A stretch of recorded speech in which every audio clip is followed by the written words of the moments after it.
नमस्कार मित्रांनो. आपली धर्मादाय आयुक्ताची जी आन्सर की आलेली आहे किंवा सगळ्यांना जी आन्सर की भेटली आहे याच्यामध्ये तुमचे मार्क किती आहेत हे तुम्ही कमेंटमध्ये सांगू शकता. माझे तर 70 बीट बरोबर म्हणजे 140 मार्क झाले आहेत. मी थोडं वर्किंग असल्यामुळे माझा जो टाईम आहे 8 ते 10 जातात तास जॉबमध्ये, त्याच्यामुळं माझा अभ्यास कमी झालेला. पण बऱ्यापैकी ताकद लावायला पाहिजे होती, तेवढी ताकद मी लावली नाही आणि मला एक तर थोडं कमी मार्क भेटलेत. तर तुम्हाला किती मार्क भेटलेत हे तुम्ही कमेंट्समध्ये सांगा. आणि ज्यांनी 180 म्हणजे 90 बीटच्या आसपास बरोबर आहेत त्यांनी होप ठेवायला चालेल, त्यांनी होप ठेवली तर चालेल. कारण त्यांचं सिलेक्शन जवळपास असेल, सिलेक्शनच्या जवळपास 180+ स्कोअर ज्यांचा असेल वेगवेगळ्या कॅटेगरीनुसार.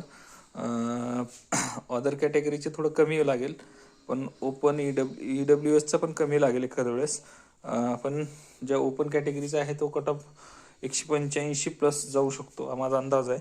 याच्यात मागं पुढं होऊ शकतं. जर नॉर्मलायझेशन झालं तर शिफ्टनुसार व्हॅरी होऊन विद्यार्थ्यांचे मार्क कमीत कमी 10, 15 किंवा 8, 10, 20 या मार्कामध्ये वाढू शकतात.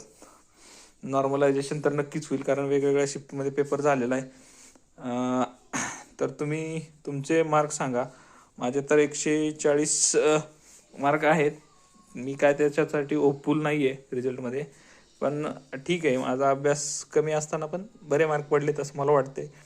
माझा थोडा अभ्यास कमी झाला आहे, त्याच्यामुळं बघा तुम्हाला किती मार्क पडलेत ते तुम्ही सांगू शकता. आणि 175, 170+ वाल्यांनी होप ठेवायला काय अडचण नाही आहे, त्यांनी होप ठेवू शकता. आणि पुढच्या एक्झामची तयारी करत राहा.